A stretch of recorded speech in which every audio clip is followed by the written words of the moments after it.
Продолжуваме со нова тема и анализа во продолжение. Следниве 20 на минути во Македонија наутро ќе опфатиме две теми: дали процесот за добивање автокефалност на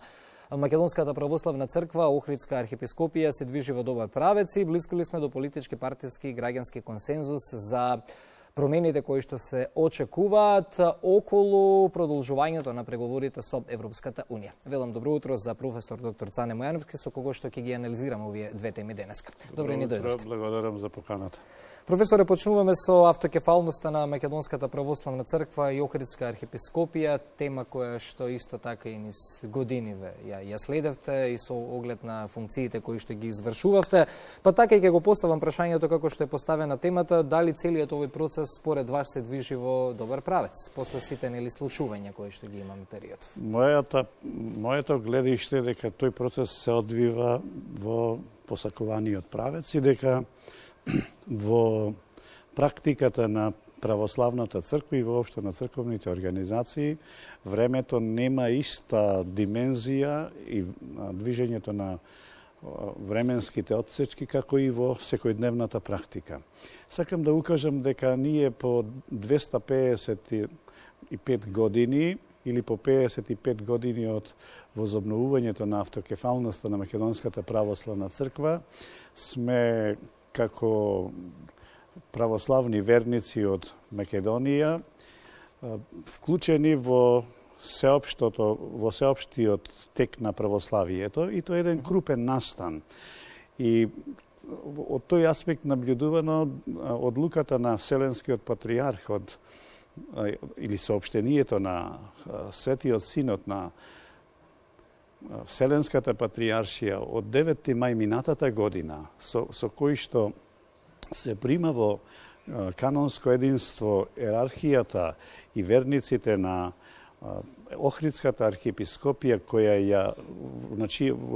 е возоглавена со архиепископот Стефан, е всушност еден настан за кој што сонувале бројни генерации во на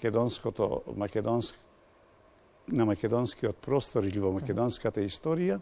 кои се залагале за возобновата на Охридската архиепископија како традиционална, како апостолска црква која што действувала на ова подрачје, а во определени историски периоди заради контекстот на тогашните општествени услови, таа се простирала на многу поширок простор и била значајна во афирмацијата или воопшто во ширењето на христијанството, а подоцна и на православното христијанство, на овие јужни делови на Европа и пошироко. Од тој аспект, ако наблюдуваме, значи, во соопштението на Вселенскиот патриарх доаѓа како вистински подарок за православните верници во Македонија, но отварањето на тоа прашање се случи во период кога во значителна мера се разликуваат дискурсите за положбите на одделни влијателни црковни структури во рамките на православната црква. Имено несомнено е дека постојат разлики во однос на начинот на интерпретацијата, начинот на прифаќањето, во определувањето на водечката или првопрестолната положба на Вселенскиот патриарх и неговото вообичаено право да издава томос или соопштение со кое ги известува поместните православни цркви дека на одделна територија политички се омеѓиле определен број на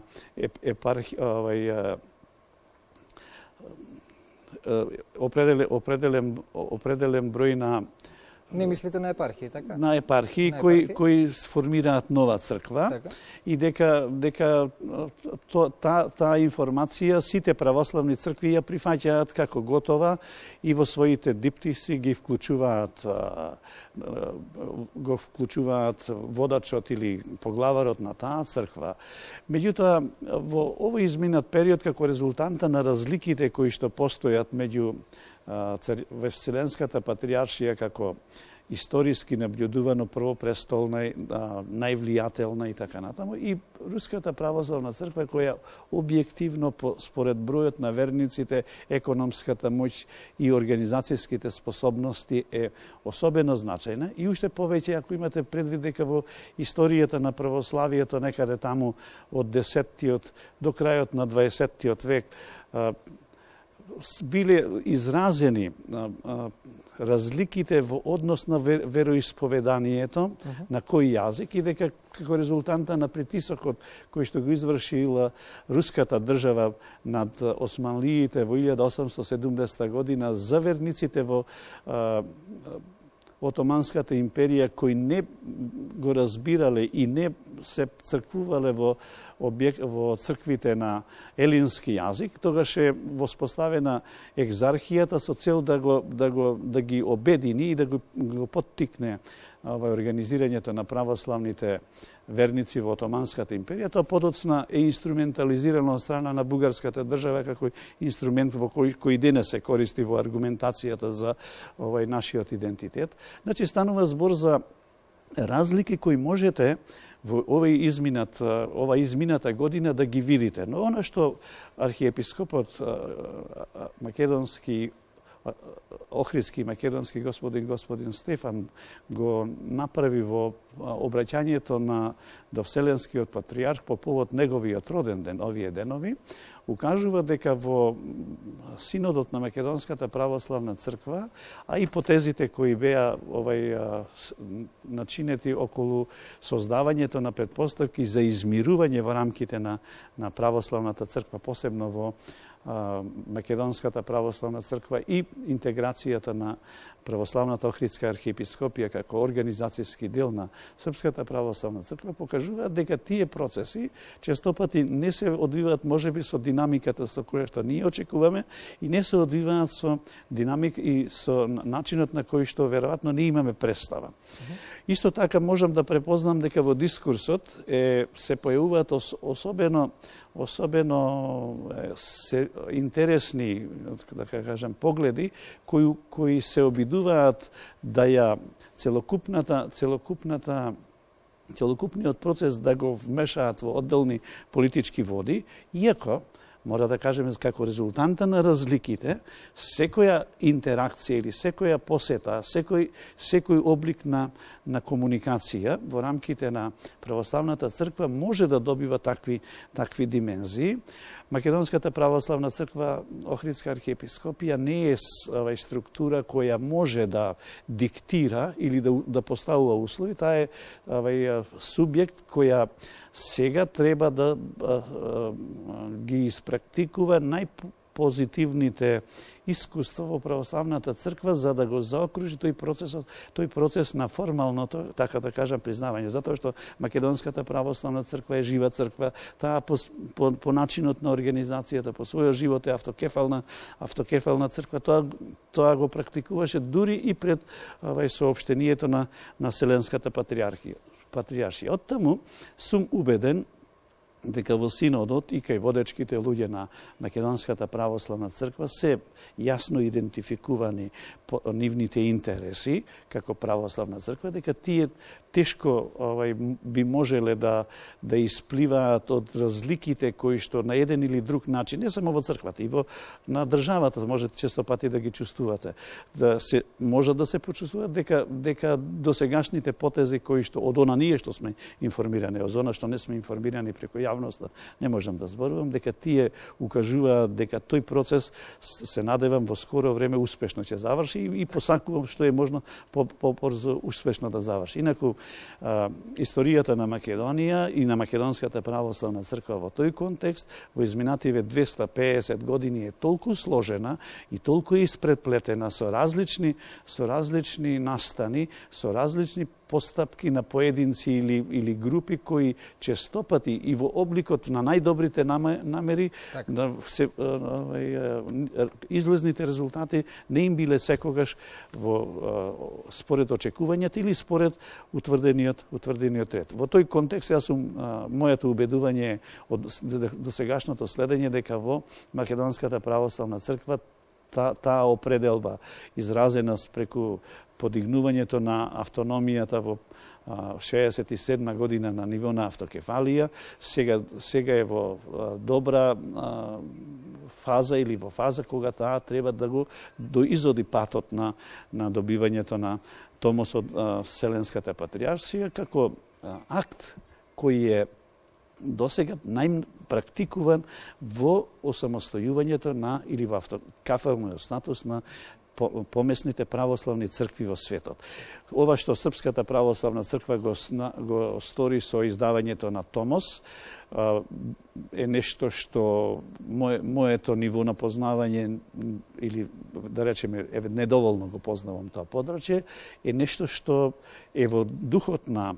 автокефалната црква, но како практика е веројатно нешто од поновот. И да се надеваме дека тој е само катализаторот кој ќе придонесе побрзо да се заврши овој процес. Се префрламе и на друга актуелна тема околу тоа што не очекува нели за продолжување на преговорите со Европската Унија. И минатиот пат кога ни бевте гостин, зборувавме на слична тема, ве прашав дали сме близко до политички, партиски и граѓански консензус за Европската Унија.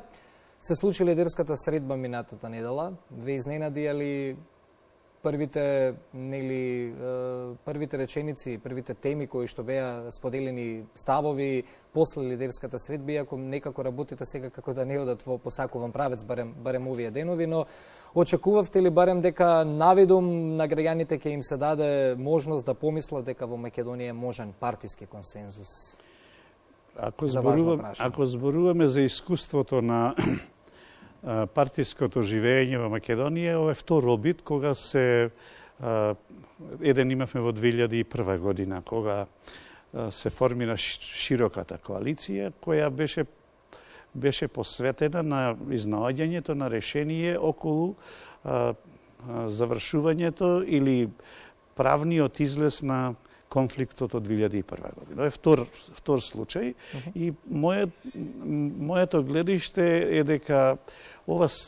покажува дека во македонското општество базичниот консензус за што се залага Линц добива определени форми, дека ова е уште еден исчекор кон тоа дека поделеното по разни основи македонско општество особено е видливо по партиска и етничка линија, дека има сили и способности кои се подготвени да трагаат по заеднички решенија или по консензуални одлуки кои ќе му обезбедат на македонскиот граѓанин несметано да ги остварува придобивките на организирано демократско општество во самостојна суверена држава. Инаку, сите други прашања кои поттикнуваат на разлики, на конфликт, на истакнувањето на разликите како предпоставка за политичко профитирање и за политички бенефит во општеството, повеќе или помалку можат да бидат добра основа за реализирање на одделни историски, ако сакате геостратешки и други цели и интереси кои биле присутни во историјата на Македонија во последните 250 на години и од чии што одлуки македонскиот народ не само што испеал многу песни, раскажал многу приказни, има и еден значителен број на скепса во однос на постапката на одделни европски, ако сакате и други сили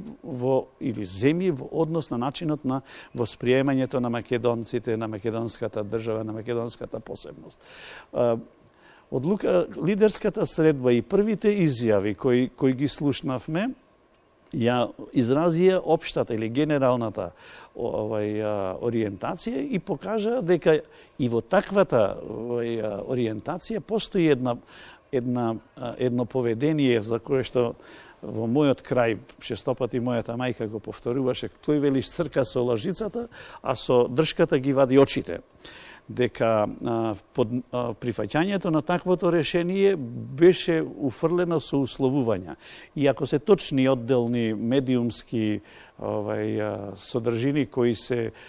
особено од една изјава на министерот за надворешни работи, за нивото на подготвеност на владината коалиција да прифати решенија и одлуки за да ја вклучи опозицијата, всушност покажува дека во владеачката структура постои висок степен на подготвеност да се работи на барањето на владин, ако сакате, на меѓупартиски, а пошироко се надевам дека партиите ќе работи на создавање на граѓански консензус за одлуката на или јавно соопштениот став на еден од партнерите, особено на ДУИ станува збор, на непосредно по таа изјава, исто така укажува за нивото на свест или за демократски нијансираната определба дека не е секогаш власта и контролата на институциите централното прашање околу кое треба да се изоштруваат политичките борби и да се туку дека има одделни прашања за кои што некогаш, не секогаш ќе бидеме среќни со решенијата, но дека тие решенија ќе не извлечат од состојбата во која се наоѓаме и ќе не отворат поширок простор. Дискурсите кои овие денови се случуваат, иначе кај нас дискурсот се одвива како на селска чешма. Имате два подпароли од едната и од другата страна, една пресконференција, другиот одговара и така натаму. Граѓаните збунети и како колатерална штета во целиот процес. Не сакам ова да кажам, дека ако го слушаме тој дискурс, покажува дека покрај прашањето за кое постои интерес да се пронајде заедничко решение, очигледно дека е тој добар момент кога одделни цели или прашања опозицијата ќе може да ги постави како дел од тој процес на остварувањето. Ова зашто го зборувам? Затоа што подпишувањето на Преспанскиот договор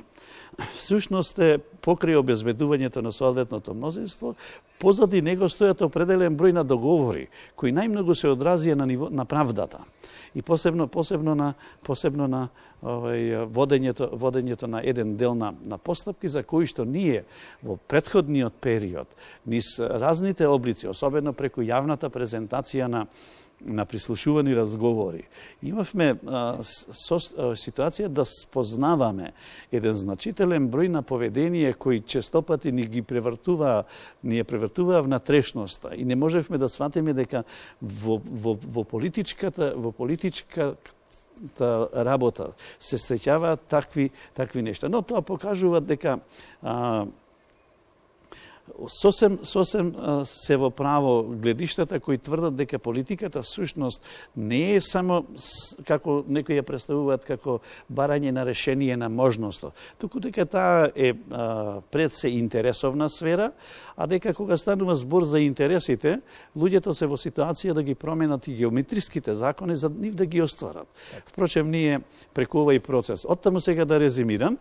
моето гледиште е дека ова постапка е за поздравување, ова постапка е демократски исчекор и дека треба да се охрабрат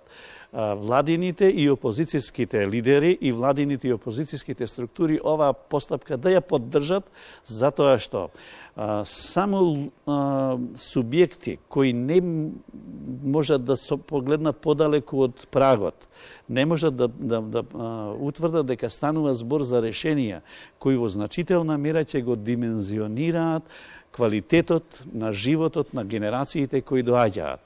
Затоа може би е рано да оценуваме одделни позитивни примери, одделни позитивни искуства можеме да препознаеме во поведението и односот на Македонија и македонската политика со нејзиното вклучување во НАТО интеграцијата. Онај кој не сака да ги види, кој се обидува кој смета дека Македонија и македонската држава е тако силен фактор, па сите нејзини желби, потреби и интереси ќе ги оствари во европскиот простор, нема да се остварат. И за крај има еден услов, нели, кој што е камен на сопнување, тука се вмеша Европската унија, уставните измени да важат, откако парламентите ќе го ратификуваат сите одделно, нели, кога ќе дојде време за тоа, нашето членство во Европската унија. Сега, затоа кажав, граѓаните се збунети. Од една страна, тоа не е во преговарачката рамка. Очигледно е, каже од Европската Унија, дека тоа не може да се реализира. Затоа при крај сакам да кажеме каде е тука излезот, ако опозицијата цврсто стои, да кажеме, на тој услов. И од друга страна, краток коментар за резолуциите што ќе се усвојат сега во германскиот Бундестаг во Соединетите Американски држави за посебноста на македонскиот јазик и идентитет. Некако не се дава тежина и на тие резолуции, но ако гледаме историски, тие документи ќе останат некогаш за ако новите генерации треба да бранат и нешто да докажуваат, имаат и документи од најсилните и најмокните држави за тоа. Значи, во политиката е важно да можете во рамките на констелацијата, тоа значи во рамките на односите на европските сили, успешно да ги вградите своите интереси. Ако ние имавме такви можности, веројатно уште во 1870 година ќе имавме, 78 година ќе имавме држава. Ако имавме такви констелации, можеби Илинденското восстание ќе завршише со поинаква завршница и така натаму. Таа историја не поучува дека за малите народи, за еден добар дел од европските држави, многу се важни ставот на европските земји и европските сили. Ако тоа не го разбираме, ако тоа за тоа треба да се објаснуваме и така натаму, тогаш нема што да се објаснуваме. И од тој аспект, какво ќе биде решението? Не зависи од притисок. Те повеќе тоа го наблюдувам како потреба од политичката хомогенизација и од потребата да се премостат одделни разлики во ставовите кои можат да се идентификуваат кај одделни партиски субјекти во Македонија. И дека тој одговор ќе биде сигурно соодветно модифициран за да не се случи да имате победници и поразени.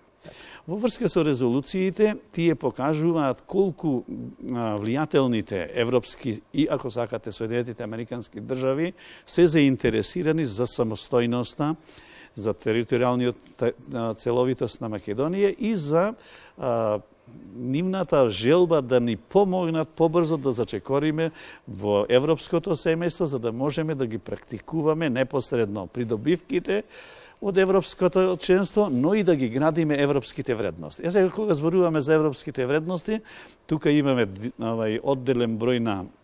искуства кои не секогаш можат до крај да се бранат. Но нити во животот, нити во политиката нештата се одвиваат според само личните очекувања и желби, туку се резултанта на некои средишни односи меѓу интересите на влијателните политички и геостратешки субјекти во Европа, се резултанта на регионалните и се резултанта на внатрешните сили и односи кои често пати со своите политики се поблиску до одделни регионални или безбедносни субјекти во земјата. И дека тој колорит, таа сложеност на односите се надевам низ еден демократски диалог во парламентот, а ние имавме парламент, например, од 90 до 94 година, кој што расправаше многу потешки теми и успеваше да пронајде консензус. Тие консензуални решенија денес не ни создаваат премногу перспективи, но го премостија проблемот и создадоа услови за непречен развој на македонската држава и на македонскиот народ. Заштитата на македонскиот идентитет е всушност обид на нашите германски и американски пријатели и на другите европски пријатели да ни покажат дека чувствителноста која ни е наметна политичкиот дискурс на источниот сосед по тоа прашање и обидот да се возобноват определени историски состојби и ситуации дека е оправдан како револт и дека нема причина ние во услови кога имаме држава, кога имаме сопствено раководство и така натаму да се премногу наоѓаме во ситуации и да бараме историски паралели кога едноставно сме били прескокнати нашите интереси и сме били вклучени во некоја друга асоциација. И сосема за крај, бидејќи малку и го пречекоривме времето, оптимист е дека ќе ги продолжиме преговорите со Европската Унија до крајот на годинава, каква разврска очекувате на целиот овој процес? По дефиниција човек кој верува во демократскиот процес, во способноста на луѓето да ги идентификуваат интересите, мислам дека дека овие години Македонија ги исцрпи сите можности за одлагање на прашањето, дека во Европската Унија постојат, во овај состав на Европската Унија постојат кадровски и, како сакате, институционална подготвеност да ги премостат или да ни помогнат во премостувањето на тие прашања, но исто така треба да кажеме дека во политиката не се секогаш обезбедуваат решенијата кои се посакувани и пожелни, туку кои се можни. И оние кои што ги водат политичките процеси мора секогаш на своите поддржувачи, особено за поддржувачите е важно, да им соопштат дека да, ние ги отворивме тие прашања, но ние не можеме заради тоа што имате таму субјекти кои исто така имаат интерес и имаат своја публика. И дека таа логика во која ќе создадете оптимално можно решение во кој што нема да има победени и поразени, а тоа се најчесто решенија од кои што ни една страна не е задоволна, тие решенија се покажа времето дека водат напред. И во тој контекст очекувам дека овој процес се заврши во најдобар. Се надевам дека мојот оптимизам е оправдан. Благодарам за вашето гостување, да се надеваме и ние дека тоа е така, со оглед на вашето досегашно професионално и животно искуство. Се гледаме ние повторно, посакувам да имате убаво лето. Благодарам и што и вие. Со нови анализи.